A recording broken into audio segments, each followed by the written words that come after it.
Rashtrawadi Congress party Sharadchandra Pawar पक्षाचे प्रदेश अध्यक्ष माननीय आमदार जयंतरावजी पाटील साहेब यांच्या सक्षम नेतृत्वावर विश्वास ठेवून सांगली शहर जिल्ह्यामध्ये महिलांच्या पक्षप्रवेशाचा ओघ भरपूर वाढला आहे। आज पक्षाचे सांगली शहर जिल्हा अध्यक्ष माननीय संजय बजाज साहेब व युवक अध्यक्ष माननीय राहुलदादा पवार यांच्या हस्ते महिला शहर जिल्हा अध्यक्षा सौ संगीता हारगे यांनी पक्षप्रवेश घेऊन महिलांना निवडीचे पत्र देऊन विविध पदांवर नियुक्त्या केल्या।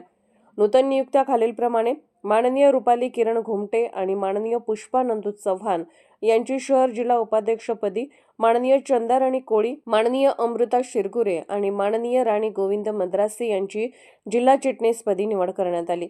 मिरज शहर उपाध्यक्षपदी माननीय रुपाली सनके, शहर सरचिटणीसपदी माननीय रेश्मा कांबळे, शहर चिटणीसपदी माननीय सुजाता पाटील आणि माननीय रिझवाना मुल्ला यांची निवड करण्यात आली।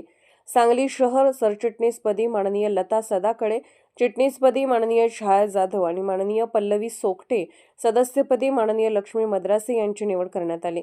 यावेळी मिरज शहर अध्यक्ष माननीय शारदा माळी, कार्याध्यक्ष माननीय रईसा चिंचणीकर, सांगली शहर अध्यक्ष माननीय वैशाली धुमाळ, कुपवाड कार्याध्यक्ष माननीय संगीता जाधव, जिल्हा उपाध्यक्ष माननीय संगीता जाधव, माननीय अनिता पांगम यांच्यासह महिला पदाधिकारी उपस्थित होत्या।